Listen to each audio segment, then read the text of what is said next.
এই বলে সুদামা গোবিন্দকে জড়িয়ে ধরল। গোবিন্দ সুদামাকে জড়িয়ে ধরে কাঁদছে। আজ ভগবান কাঁদে রে, ভগবান কাঁদে রে, ভগবান কাঁদে রে, আজ ভগবান কাঁদে রে। সুদামাকে জড়াইয়ে ধরি আমার গোবিন্দ কাঁদে রে, সুদামাকে জড়াইয়ে ধরি আমার গোবিন্দ কাঁদে রে। আজ সুদামাকে বুকে নিয়ে আমার গোবিন্দ কাঁদে রে, সুদামাকে বুকে নিয়ে আমার গোবিন্দ কাঁদে রে। সুদামা সুদামা এতদিন পর তুই এসেছিস ভাইয়া, তোকে দেখে আমার প্রাণ শান্ত হলো।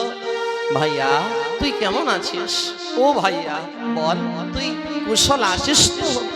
সুদামা বলছে আমি কুশল আছি, তুই কেমন আছিস বল।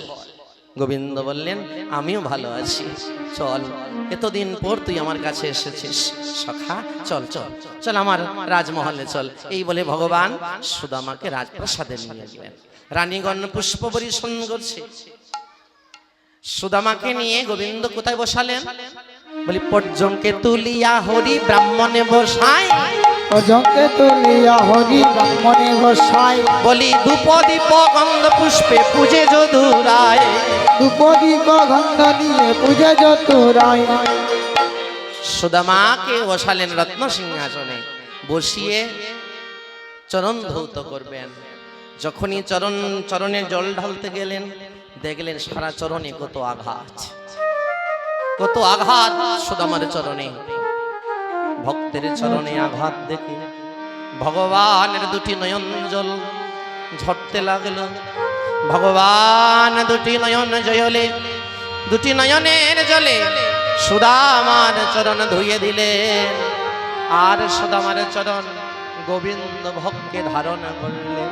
আহা, ভক্তকে ধারণ করে বলছে ও রুক্মিণী, বলি এ যে ভক্তের চরণ যুগল,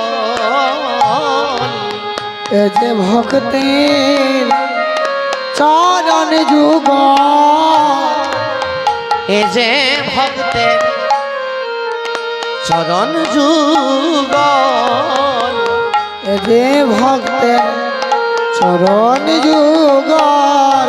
প্রেম ভক্তি দিতে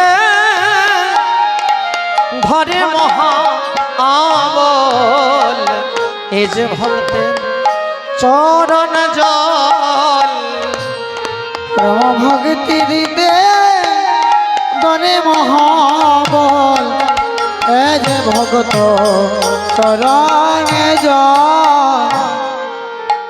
ভগবান সুদামার চরণ ধৌত করলেন নয়ন জলে এবং চরণামৃত পান করলেন এবং মস্তকে ধারণ করলেন। নিতাই গৌর হরি গৌর।